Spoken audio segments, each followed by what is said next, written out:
Langsung ke Mas Seno terlebih dahulu. Mas Seno, jadi kapan akan diumumkan calon Jakarta? Ya, segera kan pasti kami umumkan karena ini sudah hari pertama pendaftaran ke KPU dan waktu terus berjalan. Tapi memang kan Pilkada Jakarta ini satu special case ya. Artinya perubahan di last minute itu sangat mungkin terjadi dengan begitu cepat sehingga semua persiapan harus dilakukan dengan matang.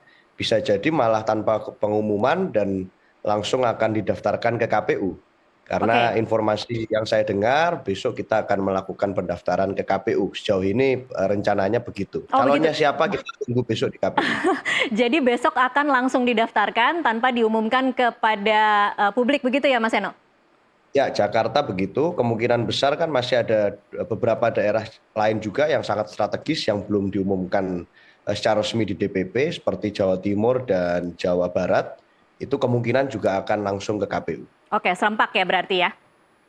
Ya, Oke, betul Mbak Tasya. Mas Seno jadi Pramono nih di Jakarta. Ya, yang pasti kita terus mematangkan nama, tetapi kalau bicara dari aspirasi akar rumput, itu ada masukan kepada kami agar di provinsi seperti Jakarta yang menjadi etalase bagi politik nasional, itu kita mengusulkan kader sendiri.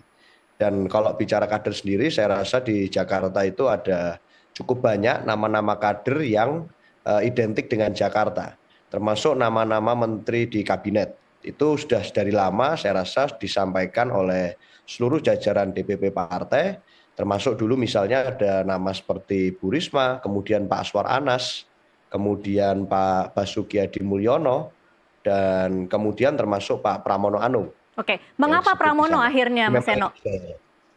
ya Pak Pram ini figur senior yang kita ketahui memang punya rekam jejak politik yang sangat panjang.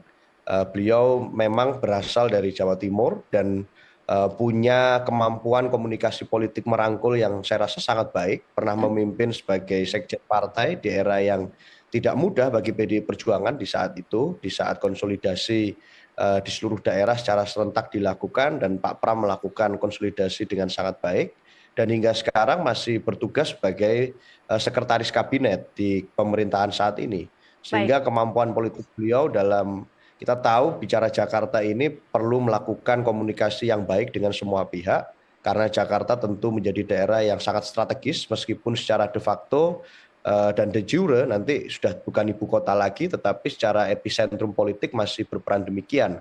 Sehingga Gubernur Jakarta saya rasa tidak boleh figur yang main-main, harus figur yang betul-betul punya jejaring luas dan dapat mengerti persoalan rakyat dan dapat melakukan tugas-tugas teknis birokratis yang baik. Nah, baik.